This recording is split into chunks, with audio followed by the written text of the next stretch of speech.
ये law college है जहाँ कानून की पढ़ाई होती है, लेकिन यहाँ कानून का दोहन हो रहा है, कानून का सरासर दोहन हो रहा है।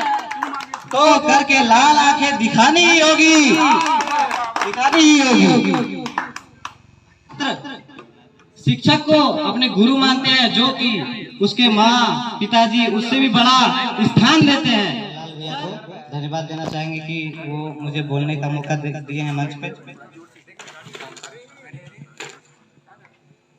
आज आजसू छात्र संघ की ओर से लॉ कॉलेज धनबाद में 1 दिवसीय धरना दिया जा रहा है,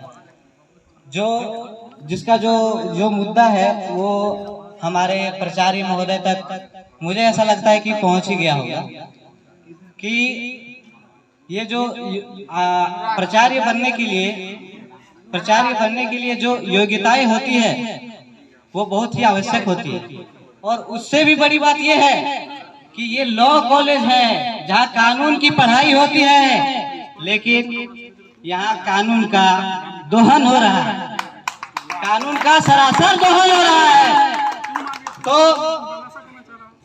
जो भी प्राचार्य बनते हैं उनको यूजीसी के तहत उसके जो भी योग्यताएं होती है, जैसे कि पीएचडी करना होता है, जेट नियारक निकालना होता है, तो हमारे प्राचार्य महोदय ये सब अर्हताएं पूरी नहीं करती। और मैं यही भाषण के तौर पर एक शायरी आप लोगों के पास पढ़ना चाहूंगा कि तानाशाही होती क्या है। हम लोग जब 10वीं कक्षा में थे तो पढ़ते थे कि हिटलर के बारे में पढ़ते थे कि वो तानाशाह होता क्या है। तो आज आपको बताते हैं कि तानाशाह होता क्या है। सुनिएगा, तानाशाही दिखाने वाले को खानी ही होगी, जो दिखाए मतलब की आंखें उसको करके लाल आंखें दिखानी ही होगी, दिखानी ही होगी। पर इसके साथ साथ ये भी कहना चाहूंगा कि एक शिक्षक और छात्र का रिश्ता क्या होता है, ये हम लोगों को पता है कि एक शिक्षक और छात्र का रिश्ता क्या होता है। छात्र शिक्षक को अपने गुरु मानते हैं, जो कि उसके माँ पिताजी उससे भी बड़ा स्थान देते हैं। सर प्राचार्य महोदय, आपको हम लोग अपने माँ बाप से भी बड़े देव तुल्य मानते हैं, लेकिन सर क्या आप हम छात्रों को आप अपने बच्चे की तरह ट्रीट करते हैं? ये आप खुद सोच के देखिएगा। और इसमें प्रमुख बहुत सारे मुद्दे हैं सर, जो आपको बताना चाहूंगा। जैसे कि सेशन 21-24 के जो छात्र हैं वो सेमेस्टर में हैं। सर प्राचार्य महोदय, आपको हम लोग अपने माँ बाप से भी बड़े देव तुल्य मानते हैं, लेकिन सर क्या आप हम छात्रों को आप अपने बच्चे की तरह ट्रीट करते हैं? ये आप खुद सोच के देखिएगा।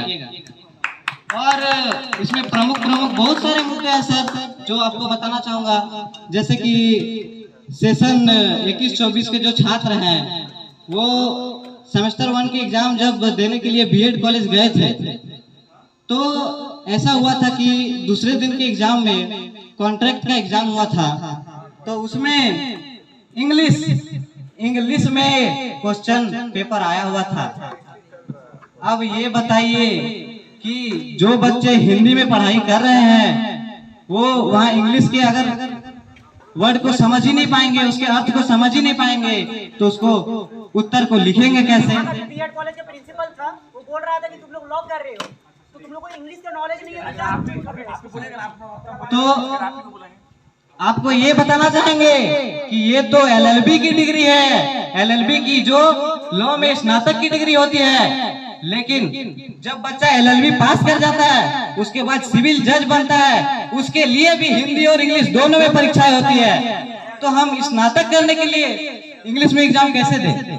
वो तो हम पर निर्भर करेगा कि हम हिंदी में पढ़े कि इंग्लिश में पढ़े, या फिर आप बता दें कि सिर्फ इंग्लिश में ही पढ़ना है तो फिर हम लोग इंग्लिश में मेहनत करेंगे और इंग्लिश में ही पढ़ेंगे। लेकिन ये हम आपके मुंह से सुनना चाहते हैं कि यहाँ पर इंग्लिश में ही पढ़ाई होगी। और भी बहुत सारे मुद्दे हैं, जैसे कि हमारे साथियों के साथ सुनने को मिलता है, जैसे कि यहाँ पर कैंटीन की सुविधाएं नहीं है। बहुत सारे बच्चे हैं जो अपने परिवार से दूर हैं। कोई आसनसोल से आता है, कोई टुंडी से आता है, कोई गिरिडीह से आता है, कोई जामताड़ा से आता है। बहुत दूर दूर से बच्चे आते हैं जो कि यहाँ रूम लेके रहते हैं और खुद से खाना बनाते हैं। और अगर यहाँ पर किसी दिन मान लीजिए उसको काम पड़ा, खाना वाना नहीं बना पाए, तो अगर यहाँ कैंटीन होगी तो उनको सुविधा होगी खाने में। तो ये बच्चों का दर्द है, उसको समझिए प्राचार्य महोदय। अगर आप नहीं समझ रहे तो हमारे प्रभारी भैया हीरालाल भैया आपको चुनौती दे चुके हैं कि आप अगर बच्चों के दर्द को नहीं समझिएगा तो हम लोग सड़क से लेकर सदन तक पहुंचेंगे।